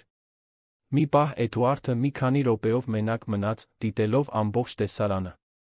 Նա մտածեց այն մարդու մասին, որն ինքն էր ընդամենը մի քանի ամիս առաջ, սառը, հեռու, միայն շահույթով ու իշխանությամբ առաջնորդվող։ Մտածեց, թե ինչպես կարող էր հեշտությամբ անտեսել Անահիտին այն օրը խանութում, վերադառնալ հանդերձարան, շարունակել հագուստ փորձել, ապրել իր արտոնյալ կյանքով, առանց որևէ բան կասկածի տակ դնելու։ Մի ամբողջ կյանք, մրմնջաց նա ինքն իրեն, կարող է փոխվել մեկ ընտրության պահի պատճառով։ Մարինան մոտեցավ, կանգնեց հոր կողքին։ «Լավ ես, հայր», հարցրեց նա մեղմորեն։ Էդուարդը ժպտաց, մի անկեղծ հուզմունքով լի ժպիտ։ «Ավելի քան լավ եմ, Մարինա։ Ես երջանիկ եմ։ Իսկապես երջանիկ։ Տարիներ, գուցե տասնամյակներ անց առաջին անգամ ես զգում եմ, որ իմ կյանքն իրական իմաստ ունի»։ Մարինան գրկեց հորը։ «Գիտես, որ մայրիկը հիմա շատ կհպարտանար քեզանով, չէ՞։ Նա միշտ ասում էր, որ այդ ամբողջ կոշտ գործարարի զրահի տակ մի հսկայական սիրտ ունեցող մարդ կա»։ Նա ճիշտ էր։ Էդուարդը զգաց, որ արցունքներն այրում են աչքերը, լսելով Բելլայի մասին հիշատակումը։ Կինը միշտ փորձել էր ցույց տալ նրան, որ փողից ավելի կարևոր բաներ կան, բայց նա չափազանց համառ էր եղել, չափազանց կույր, տեսնելու համար։ «Կուզենայի, որ նա այստեղ լիներ, սա տեսնելու համար», ասաց նա խեղդված ձայնով։ «Նա այստեղ է», վստահությամբ պատասխանեց Մարինան։ «Ինչ-որ կերպ, նա այստեղ է»։ Տիկին Կարինեն մոտեցավ երկուսին, թեթակի կաղալով, բայց դեմքին ճառագող ժպիտով։ «Պարոն Էդուարդ, տիկին Մարինա, եկեք ինձ հետ։ Մի բան եմ ուզում ցույց տալ»։ Նրանք հետեցին նրան տան ներս, որտեղ տիկին Կարինեն նրանց տարավ մի փոքրիկ խորանի մոտ, որը նա սարքել էր սենյակի մի անկյունում։ Այնտեղ հին լուսանկարներ կային, մոմեր, ծաղիկներ։ Կենտրոնում Բելլայի լուսանկարն էր, որը Էդուարդը նրան էր տվել, ինչպես նա հեռացած այլ մարդկանց լուսանկարներ։ «Ես ամեն օր աղոթում եմ նրա համար», ասաց տիկին Կարինեն։ «Ձեր կնոջ համար, պարոն Էդուարդ։ Շնորհակալություն եմ հայտնում նրան Մարինայի պես հրաշալի դուստր մեծացնելու համար, խնդրում եմ, որ նա շարունակի առաջնորդել ձեզ այս բարության ճանապարհով, որը դուք ընտրել եք»։ Էդուարդը չկարողացավ զսպել արցունքները։ Նա ծնկի իջավ խորանի առաջ լաց եղավ, ազատվելով տարիների զսպված ցավից, մեղքի զգացումից, զղջումներից, վերջապես, ընդունումից։ Մարինան տիկին Կարինեն կանգնած էին նրա կողքին, լուր աջակցելով նրան։ Երբ նա ուշքի եկավ, տիկին Կարինեն բռնեց նրա դեմքը կոշտացած ձեռքերի մեջ։ «Դուք լավ մարդ եք, պարոն Էդուարդ։ Միշտ էլ եղել եք, ուղղակի մոլորված էիք։ Բայց Անահիտը ձեզ գտավ, կամ գուցե դուք նրան գտաք, դուք իրար փրկեցիք։ Դա հրաշք է»։ Այդ պահին Անահիտը վազելով մտավ տուն, փնտրելով Էդուարդին։ «Քեռի Էդուարդ, քեռի Էդուարդ», բղավում էր նա հուզված։ Սա այն մականունն էր, որը նա տվել էր նրան, նա ամեն անգամ հուզվում էր, երբ լսում էր։ «Արի տես, Հովհաննեսը սրճարանից մի հսկայական տորթ է բերել մոմերով։ Դու պետք է ինձ հետ ծնունդդ շնորհավոր երգես»։ Էդուարդը սրբեց արցունքները ժպտաց։ «Հիմա կգամ, արքայադուստր։ Դու արժանի ես ամենամեծը ծնունդը շնորհավորին, որ երբե որե մեկը երգել է»։ Նրանք վերադարձան բակ, որտեղ բոլորը հավաքվել էին տորթով սեղանի շուրջ։ Մոմերը վառվեցին, 6 փոքր մոմ, 1 մեծը կենտրոնում։ Բոլորը սկսեցին երգելը ծնունդը շնորհավոր, Անահիտը ամուր փակեց աչքերը, իր երազանքը պահելով, նախքան մեկ շնչով փչեց մոմերը։ Հետո, մինչ տորթ էին ուտում զրուցում, ինչ-որ մեկը հարցրեց Անահիտին, թե ինչ էր նա պահել։ Աղջիկը մի պահ մտածեց, նախքան պատասխանեց երեխաներին բնորոշ անկեղծությամբ. «Խնդրեցի, որ աշխարհում բոլորը մի ընտանիք ունենան, որը նրանց սիրում է, նույնիսկ եթե արյունակից ընտանիք չէ։ Որովհետև տիկին Կարինեն ինձ սովորեցրել է, որ ընտանիքը նա է, ով մեզ խնամում է, ում մենք ենք խնամում»։ Հաջորդած լռությունը լի էր հուզմունքով։ Ներկաներից շատերը զգուշորեն սրբեցին արցունքները։ Այդ 6 տարեկան երեխան, ում նվաստացրել, մերժել մոռացել էր հասարակությունը, բոլորին խորը դաս էր տալիս սիրո, պատկանելության համայնքի մասին։ Էդուարդը շուրջը նայեց, տեսնելով բոլոր այն մարդկանց, ովքեր ինչ-որ կերպ հուզվել վերափոխվել էին Անահիտի շնորհիվ։ Արթուրը, ով սովորել էր կարեկցանքի մասին։ Սոնան, ով սովորել էր խիզախության մասին։ Լուսինեն, ով սովորել էր ներման անկեղծության մասին։ Մարինան, ով վերամիավորվել էր հոր հետ։ Հովհաննեսը, ով սովորել էր, որ բարության փոքրիկ ժեստերը կարող են անչափելի ազդեցություն ունենալ։ Եվ ինքը, Էդուարդը, ով սովորել էր, որ իսկական հաջողությունը չի չափվում փողով, այլ հուզված կյանքերով, ստեղծված տարբերություններով, կիսված սիրով։ Երբ խնջույքն ավարտվում էր, մարդիկ սկսում էին հեռանալ, Էդուարդը բոլորի ուշադրությունը խնդրեց։ Նա մի կարևոր բան ուներ ասելու։ «Ես ուզում էի շնորհակալություն հայտնել բոլորիդ, այսօր այստեղ լինելու համար», սկսեց նա, ձայնը հաստատուն, բայց լի հուզմունքով։ «Այս խնջույքը Անահիտի ծննդյան տարեդարձը նշելու համար է, բայց ինձ համար դա նա վերափոխման տոնը։ Մի քանի ամիս առաջ ես ներսից մեռած էի, նույնիսկ առանց դա իմանալու։ Ես ունեի այն ամենը, ինչ փողը կարող էր գնել, բայց չունեի այն, ինչն իսկապես կարող էր։ Եվ հետո ես հանդիպեցի 5 տարեկան մի աղջկա, ով ընդամենը ուզում էր զուգարանից օգտվել, նա բոլորովին փոխեց իմ կյանքը»։ Նա դադար տվեց, նայելով Անահիտին, ով դիտում էր նրան իր մեծ ու արտահայտիչ աչքերով։ Անահիտն ինձ սովորեցրեց, որ արժանապատվությունը գին չունի, որ յուրաքանչյուր մարդ արժանի է հարգանքի, որ բարության փոքրիկ ժեստերը կարող են փոխել աշխարհը։ Նա ինձ սովորեցրեց, որ ես պետք է արթնանամ, դադարեմ ձացնել, թե չեմ տեսնում իմ շուրջը տառապանքը, դադարեմ թաքնվել իմ արտոնության հետում։ Էդուարդը շրջվեց դեպի տիկին Կարինեն։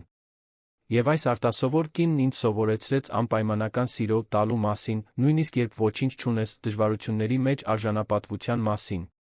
Տիկին Կարինե, դուք ամենահարուստ մարդկանցից մեկն եք, ում ես երբեք հանդիպել եմ, ոչ թե փողով, այլ այն ամենով, ինչն իսկապես կարող է։ Վերջապես, նա նայեց Մարինային։ Եվ իմ դուստրն ինձ սովորեցրեց, որ երբեք ուշ չէ նորից սկսելու, խզված հարաբերությունները վերականգնելու, այն մարդը լինելու, ով իսկապես ուզում ես լինել։ Էդուարդը խորը շունչ քաշեց, նախքան իր հայտարարությունն անելը։ Այդ պատճառով ես որոշեցի հիմնադրամ ստեղծել։ Այն կկոչվի Անահիտ հիմնադրամ, ի պատիվ այն աղջկա, ով փոխեց ամեն ինչ։ Նպատակն է ապահովել, որ Անահիտի նման այլ երեխաներ, տիկին Կարինեի նման այլ ընտանիքներ ունենան արժանապատիվ բնակարան, որակյալ կրթություն, պատշաճ առողջապահություն, ամենակարևորը, նրանց վերաբերվեն այն հարգանքով ու արժանապատվությամբ, որին յուրաքանչյուր մարդ արժանի է։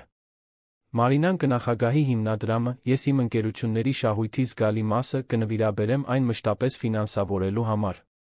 Մի պահ ցնցված լռություն տիրեց, հետո բուռն ծափահարություններ հնչեցին բակում։ Անահիտը, լիովին չհասկանալով, թե դա ինչ է նշանակում, բայց զգալով, որ դա կարող է, վազեց Էդուարդի մոտ ամուր գրկեց նրան։ «Շնորհակալ եմ, քեռի Էդուարդ։ Ամեն ինչի համար»։ Էդուարդը գրկեց նրան, զգալով, որ արցունքներն ազատ հոսում են դեմքով։ «Ոչ, Անահիտ։ Շնորհակալ եմ քեզ։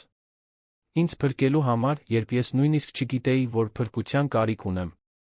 Մինչ արը մայր էր մտնում երանի վրա, երկինքը ներկելով նարնջագույն վարդագույն երանգներով, այդ բազմազան մարդկանց խումբը մնաց բակում, զրուցելով, ծիծաղելով, ապագան պլանավորելով։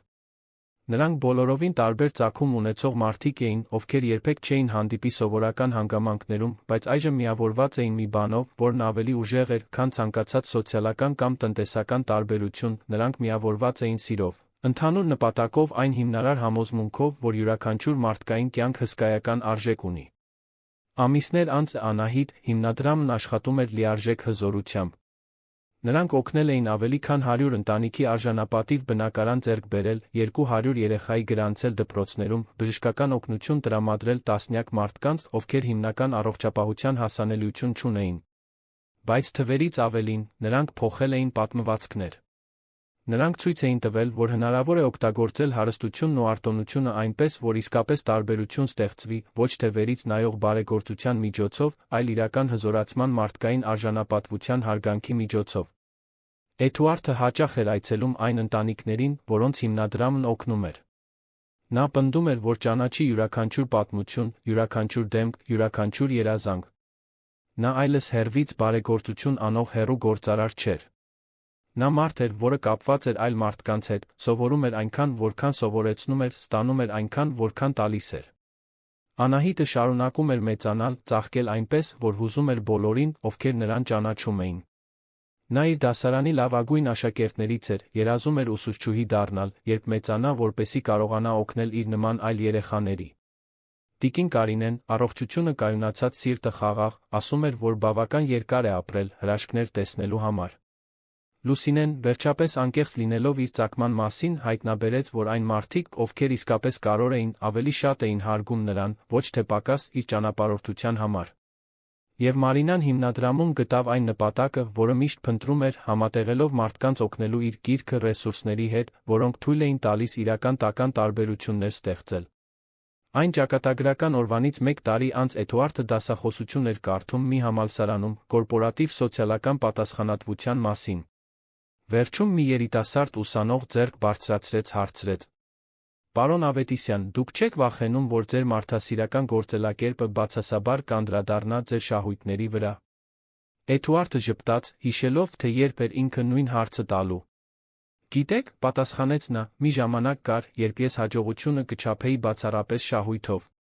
Բայց ես հանդիպեցի 5 տարեկան մի աղջկա, ով ինձ սովորեցրեց, որ իսկական հաջողությունը չափվում է այն դրական ազդեցությամբ, որը մենք ունենում ենք ուրիշների կյանքի վրա։ Իմ հյուրանոցները շարունակում են շահութաբեր լինել, գուցե նույնիսկ ավելի, քան նախկինում, որովհետև մարդիկ ուզում են կապվել այն ընկերությունների հետ, որոնք բարիք են գործում։ Բայց նույնիսկ եթե դա ազդեր շահույթների վրա, ես ոչինչ չէի փոխի։ Որովհետև վերջապես հասկացա, որ կյանքի նպատակը հարստություն կուտակելը չէ, այլ այն, ինչ ունենք, օգտագործելը աշխարհը բոլորի համար մի փոքր ավելի լավը դարձնելու համար։ Այդ գիշեր Էդուարդը վերադարձավ տուն, հաղորդագրություն գտավ Անահիտից, ով այժմ 7 տարեկան էր, սովորում էր հաղորդագրություններ գրել այն պարզ հեռախոսով, որը Մարինան նրան էր տվել։ Հաղորդագրության մեջ ասվում էր. «Քերի Էդուարդ, այսօր դպրոցում իմ պատմությունն եմ պատմել դասարանին։ Ուսուցչուհին ասաց, որ կարող է հույսի պատմություններ պատմել։ Շնորհակալ եմ, որ իմ հույսի պատմության մի մասն ես»։ Էդուարդը կարդաց վերընթերցեց այդ հաղորդագրությունը, զգալով, որ սիրտը լցվում է երախտագիտությամբ։ Նա պատասխանեց. «Շնորհակալ եմ քեզ, արքայադուստր, իմ վերափոխման պատմության մի մասը լինելու համար։ Դու ինձ սովորեցրիր, որ երբեք ուշ չէ արթնանալ, տեսնել, տարբերություն ստեղծել։ Ես քեզ շատ եմ սիրում»։ Եվ դա ճշմարտություն էր։ Իր կյանքի բոլոր ձեռքբերումներից, բոլոր հաջողված գործարքներից, բոլոր մրցանակներից ու ճանաչումներից ոչինչ չէր կարող համեմատվել այն նվերի հետ, որը Անահիտը նրան էր տվել նորից մարդ դառնալու, իսկապես զգալու, իրենից ավելի մեծ մի բանի մասը լինելու հնարավորությունը։ Պատմությունը, որը սկսվել էր նվաստացումով ու արցունքներով, ավարտվում էր վերափոխմամբ ու հույսով։ Ապացուցում էր, որ ընտրության մեկ պահը տեսնելու փոխարեն անտեսելու, գործելու փոխարեն անգործ մնալու մեկ որոշումը կարող էր փոփոխության ալիքներ ստեղծել, որոնք հասնում էին շատ ավելի հեռու, քան որը մեկը կարող էր պատկերացնել։ Անահիտը, աղջիկը, ով ընդամենը ուզում էր զուգարանից օգտվել, դարձել էր կարեկցանքի մարդկայնության լուր հեղափոխության կատալիզատոր։ Եվ Էդուարդը, գործարարը, ով կորցրել էր իր հոգին դեպի գագաթ տանող ճանապարհին, այն վերագտել էր ամենաանհավանական տեղում, մի երեխայի աչքերում, ում հասարակությունը մերժել էր, բայց ով հրաժարվել էր անտեսանելի լինելուց։ Ի վերջո, Էդուարդը չէր, որ փրկեց Անահիտին։ Անահիտն էր, որ փրկեց Էդուարդին։ Եվ միասին նրանք ապացուցեցին, որ երբ մենք ընտրում ենք տեսնել մարդկայնությունը միմյանց մեջ, երբ որոշում ենք, որ արժանապատվությունը համընդհանուր իրավունք է, ոչ թե արտոնություն, երբ մենք օգտագործում ենք մեր ռեսուրսներն ու դիրքերը ոչ թե ուրիշներից վեր բարձրանալու, այլ ուրիշներին մեզ հետ բարձրացնելու համար, մենք կարող ենք ստեղծել վերափոխումներ, որոնք հավերժ կարձագանքեն։ Սիրելի ունկնդիրներ, հուսով ենք, որ Անահիտի, Էդուարդի տիկին Կարինեի պատմությունը խորապես հուզեց ձեր սրտերը։ Եթե դուք հուզվեցիք այս վերափոխման, խոնարհության սիրո ճանապարհորդությունից, սեղմեք հավանել կոճակը, բաժանորդագրվեք ալիքին մեկնաբանություններում գրեք. թե որ պահն է ձեզ ամենաշատը տպավորել։ Էդուարդի դիմակայությունը խանութում։ Տիկին Կարինեի վերամիավորումը դստեր հետ։ Թե գուցե Անահիտի մաքուր իմաստությունը, որը մեծ դասեր տվեց իր շուրջը գտնվող բոլոր մեծահասակներին։ Ամեն օր մենք բերում ենք այսպիսի ինտենսիվ ճշմարիտ պատմություններ, որոնք բացահայտում են մարդկային հոգու ամենախորը գեղեցիկ կողմը, ցույց տալով, որ փոքրիկ ժեստերը կարող են մեծ վերափոխումներ ստեղծել։ Կիսվեք այս պատմությամբ մեկի հետ, ում պետք է հիշեցնել կարեկցանքի բարության ուժի մասին։ Սպասում ենք ձեզ հաջորդ դրվագում ավելի շատ պատմություններով, որոնք կհուզեն ձեր սիրտը, կստիպեն ձեզ մտածել այն մասին, թե ինչն է իսկապես կարևոր կյանքում։ Մինչ շուտով։